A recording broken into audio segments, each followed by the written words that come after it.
comenzó antes, comenzó sobre el 2006, pero jugando prácticamente algún partido aislado, gente que venía de otros países, que habían jugado en otros países y que realmente jugaban a su deporte porque era la tradición jugar a ese deporte. Claro. Se juntaban un poco, tanto en Guayaquil como en Quito, y hacían un partido aislado en Quito y en Guayaquil, así. Y poco a poco ha ido expandiéndose. Desde el 2008 somos federación reconocida por el Comité Olímpico Ecuatoriano y el año pasado nos reconoció el Ministerio después de habernos reconocido anteriormente, aunque suene un poco a paradigma, internacionalmente. Primero nos reconocieron internacionalmente y luego en nuestro país. Es decir, es un poco raro, pero fue así. Juan, ¿cómo es el proceso para que ustedes puedan ir adquiriendo ya la seriedad del caso? Mira, o la legalidad en este caso. El proceso es bien claro, es decir, el rugby a partir del año pasado es deporte olímpico, pero con anterioridad y con bastante visión. El Comité Olímpico Ecuatoriano nos reconoció como deporte. Se empezaron a hacer las primeras gestiones para ir creciendo y ir difundiendo el deporte y de hecho cogió en las universidades, como bien has dicho tú anteriormente, nació en las universidades inglesas. Eso le iba a preguntar, no estaba equivocado. No estabas equivocado. Me parece que fue en Oxford, ¿no? Sí, nació en 1821 en la Universidad de Oxford y es anterior, eso sí, es anterior al rugby americano. El rugby americano es muy posterior a nosotros y de alguna manera se asemeja a nosotros fundamentalmente por el balón ovalado y por las H's, pero no por otra cosa. Las reglas son totalmente diferentes. Usted es español, me imagino, obviamente. Por el acento mío, soy de Valencia. De Valencia. Soy de Valencia. ¿Y le gusta el fútbol a usted? Me gusta el fútbol, pero es hincha del Valencia también. Soy hincha del Valencia, claro, evidentemente.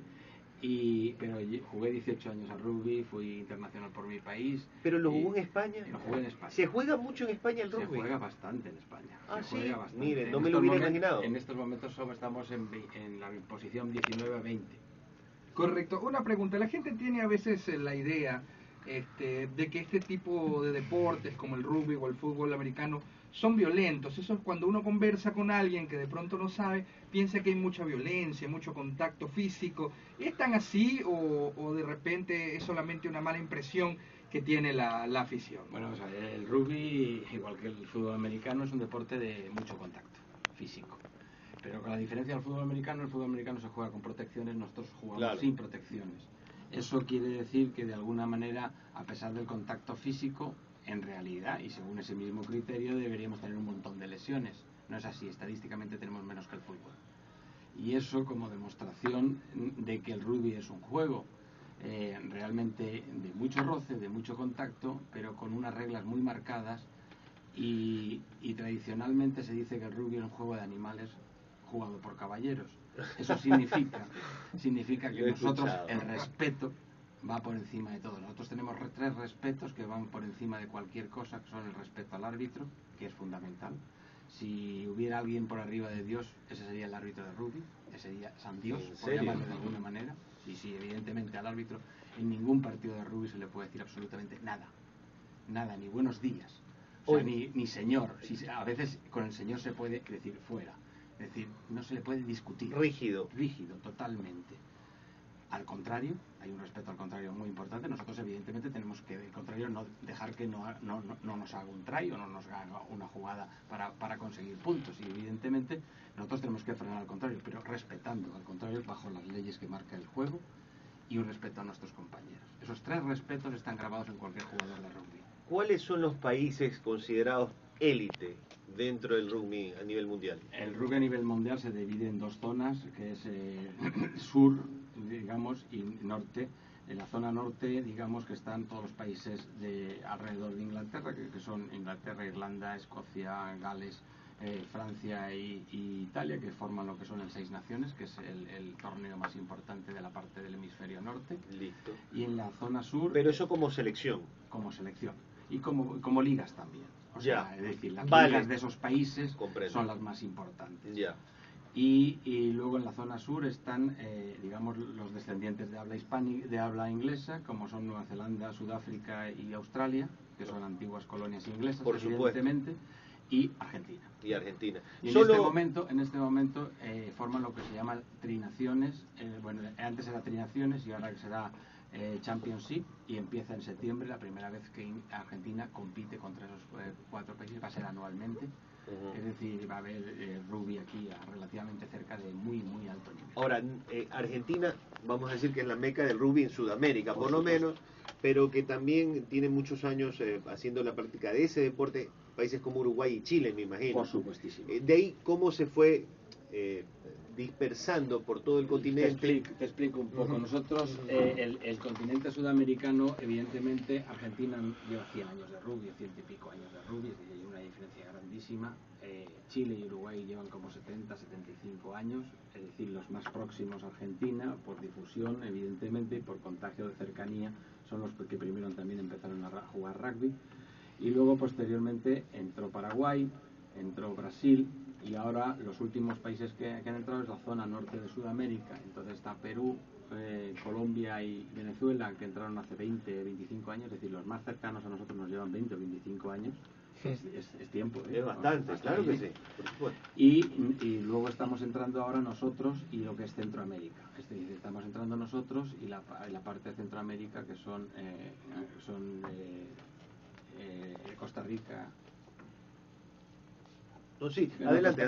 Costa Rica, en Nicaragua y los últimos países que estamos entrando. Antes de darle paso a Fernando, que también le quiere hacer algún tipo de consulta, lo mismo Jonathan, por supuesto, compañeros, están más que bienvenidos a hacer las consultas del caso. Si no me equivoco, en el año 72 fue aquel, y esto es una nota que fue lamentable, por supuesto, aquel equipo uruguayo que falleció parte del equipo, y uno de los que acompañaban a la delegación era un equipo de rugby que se disponía a jugar un partido en Chile. Sí. De ahí vino incluso se escribió un libro y por supuesto la película que fue trasladada a Hollywood de los de Viven, Alive en inglés. Eran jugadores de rugby. Los mejores jugadores generalmente, ¿dónde están considerados? Si bien es cierto, están en las ligas donde usted las mencionó, pero ¿dónde está el talento más grande? Es decir, yo lo trato de buscar la comparación, si como en Sudamérica se dice que está el talento del jugador, que es pimentoso, es distinto, quizás un poco hablando de las características de los jugadores. ¿Dónde están los habilidosos y dónde están los esquematizados que están en Europa, por ejemplo? No sé si ustedes también lo ven así en el deporte del rugby. Bueno, en el deporte del rugby hay como dos grupos, son todos aquellos países que tienen el rugby en sus escuelas, desde pequeñitos, desde los 6 años. Esos países evidentemente están en primer nivel mundial, ya. Así de claro. Es decir, Nueva Zelanda, Sudáfrica, Australia, son países que comulgan con la ideología de rugby desde niños y por lo tanto están a primer nivel mundial. Argentina es algún caso similar. Argentina, digamos que las escuelas públicas juegan fútbol, las escuelas privadas juegan rugby. Entonces también están desde muy pequeñitos funcionando con ese nivel, a un nivel de diferenciación de, digamos, nivel social, por llamarle de alguna manera. Pero sí que están también desde muy pequeños jugando rugby, por eso tienen un muy buen nivel. La diferencia es que el jugador latinoamericano, igual que en el fútbol, es más pillo. Entonces, digamos, sí, en el buen sentido, en claro. Buen sentido. Por supuesto, es más ágil, es más vivaz, es más sabido, como decimos aquí. Sabido, como decís aquí. Y eso qué significa, que de alguna manera el jugador argentino es muy apreciado en las ligas europeas, y de hecho hay un montón de argentinos jugando en las ligas europeas de rugby y ganando dinero. Eso le iba a decir, hay transferencia y se gana bastante bien. Gana dinero. No se gana como el fútbol, pero se gana bastante dinero.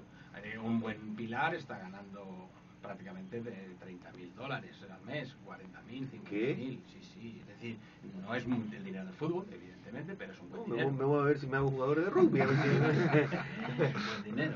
Bueno, mi pregunta es la siguiente. Hace tiempo vi un documental donde se hablaba de que el rugby aquí en Ecuador comenzó en Quito, si no estoy equivocado, comenzó en Quito y poco a poco fue expandiendo. O sea, ¿desde cuándo comienza la fecha exacta? ¿Dónde comienza el rugby aquí? El rugby empieza en Quito, como he dicho al principio, los antiguos jugadores de rugby que jugaban rugby en otros países se juntan y crean el primer club, o la primera agrupación de rugby, como queramos llamarle, que es Nómada Rugby Club. Posteriormente, desde Quito sale una escisión de gente que se viene a Guayaquil también a trabajar, y sale Mono Rugby Club, que también es formado por extranjeros y algún que otro ya ecuatoriano. Y posteriormente, como he dicho, a partir del 2008 se extienden las universidades. En las universidades está la Universidad Casa Grande aquí en Guayaquil, la Universidad Politécnica Salesiana y la Universidad de la Azuay en Cuenca, está la Universidad Católica, la PUCE de Quito, que también funciona con su equipo, y luego está Infantería Marina, que también dentro de la Escuela Naval de Infantería Marina, el STEIM, tenemos otro equipo de rugby. Correcto, yo quisiera preguntar sobre los demás. Cualquier chaval que viene o cualquier persona que viene a practicar rugby por primera vez va condicionado con las leyes del fútbol o con cómo se juega fútbol, claro. Eso es evidente. Pero una vez le explicas, hay que reconocer que al ecuatoriano le gusta el contacto. Es decir, el juego de contacto le gusta al ecuatoriano, es un deporte, no es reacio a ese juego, y en cuanto le explicas un poco las destrezas individuales que tiene que marcar, y hay una ley fundamental en el rugby, y es que la pelota marca el fuera de juego. Una vez que tú tienes que recoger la pelota, siempre tienes que estar detrás de ella. Por lo tanto, tú tienes que reincorporarte cada vez que no puedes estar adelantado. O sea, no puedes esperar en un córner tipo fútbol. Aquí pásenme el balón. No, eso no puede ser. Tú tienes que reincorporarte para poder jugar. Por eso veis que avanza la línea y avanza toda continuada como una ola. Entonces, en cuanto le explicas un poco las características del deporte, lo adquiere relativamente fácil.